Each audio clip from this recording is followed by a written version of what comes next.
बुढ़ापे की मजबूरी। एक बूढ़ी औरत की ये कहानी है जो अपने बुढ़ापे की मजबूरी बता रही है कि मेरे पति के देहांत के बाद मैं अपने इकलौते बेटे के यहाँ रहती थी।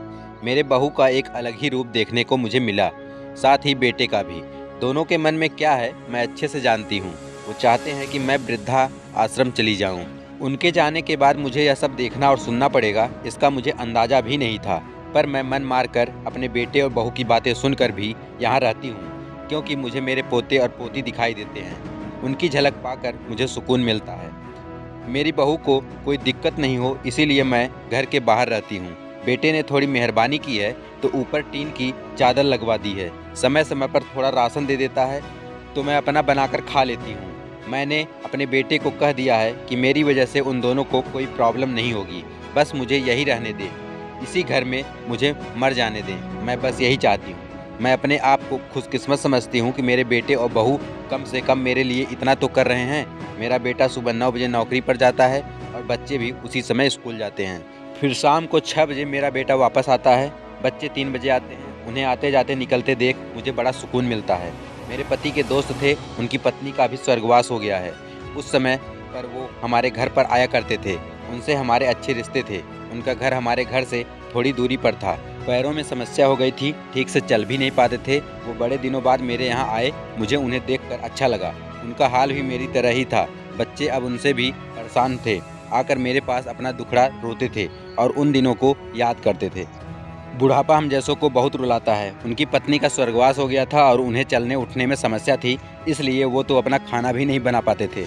मेरे पास आए तो मैं समझ गई कि यह इतनी मुसीबत में चलकर पुराने दोस्तों के यहाँ चाय और खाने की चाह में ही जाते होंगे। उनकी भी अपनी मजबूरी थी। वो आए तो मैंने उनके लिए खाना बनाया, उन्हें खिलाया। मना कर रहे थे नहीं खाना है, लेकिन मुझे पता था कि उनको भूख लगी है। मेरी बहू ने मुझे और उन्हें खाना खाते देख लिया। वो कुछ भी ना बोली। ऐसे ही वो 2-3 बार आए। जब भी वो आते मैं उन्हें खाना खिलाती। फिर उनके जाने के बाद जब मेरा बेटा आया तो बहू कहती है कि तुम्हारी माँ कितनी बेशरम है, पता नहीं किस किस को आजकल बुलाकर खाना खिला रही हैं। बड़ी मुश्किल से कमाया जाता है और यह लुटाने में लगी। इनका राशन बंद करो, कुछ दिन भूखी रहेंगी तो अक्ल ठिकाने आएगी। मैंने कहा कि मैं अपने हिस्से का उन्हें खिलाती हूँ, तुम्हारे पिता के पुराने मित्र हैं। फिर भी बहू का उल्टा सीधा बोलना शुरू रहा। घर के बाहर रहकर इनको आज़ादी मिल गई है, पता नहीं क्या क्या करती हैं। बेटा भी बोला कि कुछ दिन भूखा ही रहने दो इन्हें। मुझे मेरे बेटे ने घर के पीछे सीढ़ी के पास ले जाकर बिठा दिया। कहा कि अब यहीं बैठो। मेरे तो अब आंसू भी सूख गए थे। अगले दिन मुझे खाना नहीं मिला। मेरे टीन के उस छोटे से कमरे को बहू ने तोड़ दिया। एक दिन पूरा भूखा रहने के बाद मैंने सोचा कि मैं गलत कर रही हूँ।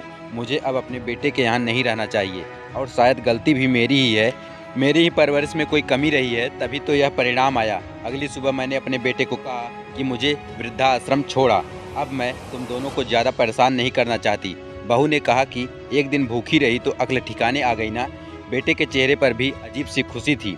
जल्दी से तैयार हो गया मुझे छोड़ने के लिए। बहू कह रही थी कि आज की छुट्टी ले लो, यही आसपास मत छोड़ाना, कहीं 3 दिन में वापस आ जाएं। मैंने अपनी बहू से कहा कि बेटी चिंता मत कर, मैं अब नहीं आऊँगी। मैंने अपने पोता पोती को गले लगाया। मुझे पता था कि अब मिलना नहीं हो पाएगा। बेटे को भी चाहती थी कि एक बार जी भर के गले लगा लूं, लेकिन वो बोला चलो जल्दी करो। मैंने बहू को कहा कि बेटी अपना ध्यान रखना। मेरा बेटा मुझे छोड़ आया। वहाँ आकर मैंने देखा कि मेरी तरह कई हैं। थोड़े दिन उदास रहते हैं, फिर सच को स्वीकार कर लेते हैं। मैं अब यहाँ खुश हूँ, कुछ काम भी नहीं करती हूँ। मैं चाहती हूँ कि ऐसा किसी के साथ ना हो, लेकिन ऐसा कब किसके साथ हो जाए कोई बता नहीं सकता।